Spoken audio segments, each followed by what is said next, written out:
ಸೋನಮ್ಮ ಕಡ್ಡಿ ಕೊಡಮ್ಮ.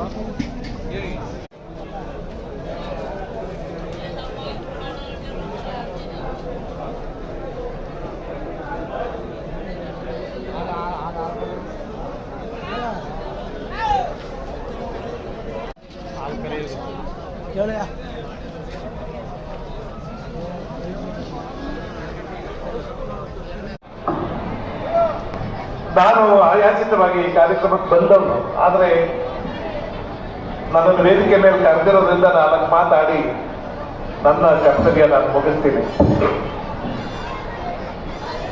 ನಿಮ್ಮೆಲ್ಲರೂ ಹಾಗೆ ನಾನು ಹಳ್ಳಿಯಲ್ಲಿ ಹುಟ್ಟಿಯಲ್ಲಿ ಬಂದವನು ಮತ್ತು ಹಳ್ಳಿಯ ಬದುಕನ್ನ ಅಂಗುಲ ಅಂಗುಲ ಅಂಗುಲ ನಾನು ನೋಡಿದವನು.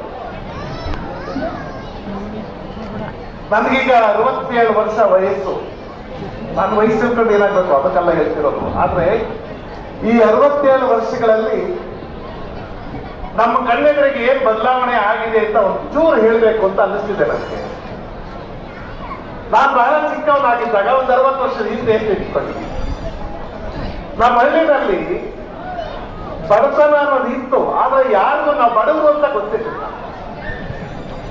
ಹಳ್ಳಿಯಲ್ಲಿರೋರ್ಗೆ ಯಾರಿಗೂ ನಾವು ಬಡವರು ಅಂತಾನೆ ಗೊತ್ತಿರಲಿಲ್ಲ. ನಾನು ಬಹಳ ಸಲ ಈ ಮಾತುಗಳನ್ನ ಬೇರೆ ಬೇರೆ ವೇದಿಕೆಗಳಲ್ಲಿ ಹೇಳ್ತಿರ್ತೀನಿ. ಮನೇಲಿ ಒಂದು ಶಾವಿಗೆ ಪಾಯಸ ಮಾಡಿಬಿಟ್ರೆ, ಮನೇಲಿ ಒಂದಿಷ್ಟು ಒಬ್ಬಟ್ಟು ಮಾಡಿಬಿಟ್ರೆ, ಮನೆಯಲ್ಲಿ ಯಾವತ್ತೋ ಒಂದ್ ದಿವಸ ಒಳ್ಳೆ ಮಾಂಸ ಸಾರು ಮಾಡಿಬಿಟ್ರೆ ಇವತ್ತು ಉಂಡ್ಬಿಟ್ಟು ನಾನೇ ಮಹಾರಾಜ ಅಂತ ಅಂದ್ಬಿಡೋರು. ಮನುಷ್ಯನ ಆಕಾಂಕ್ಷೆಗಳ ಅರ್ಥ ಇದ್ದೀವಿ.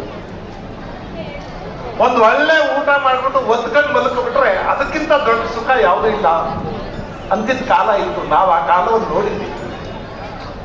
ಈಗ ಮನುಷ್ಯನ ಅಪೇಕ್ಷೆಗಳು ಎಷ್ಟಿವೆ ಅಂದ್ರೆ ಬರೀ ಊಟ ತಿಂಡಿ ಒದ್ಕೊಳ್ಳೋದು ಮಲ್ಕೊಳ್ಳೋದು ಇದೆ ಅಲ್ಲ, ಇದರಿಂದ ಆಚೆಗೆ ನಮ್ಮ ಅಪೇಕ್ಷೆಗಳಿವೆ, ನಮ್ಮ ಅಹಂಕಾರಗಳಿವೆ. ಇವೆಲ್ಲವನ್ನೂ ತೃಪ್ತಿಪಡಿಸ್ಬೇಕು. ನಮ್ಮ ಅಪೇಕ್ಷೆಗಳನ್ನು ತೃಪ್ತಿಪಡಿಸ್ಬೇಕು, ನಮ್ಮ ಅಹಂಕಾರವನ್ನು ತೃಪ್ತಿಪಡಿಸ್ಬೇಕು.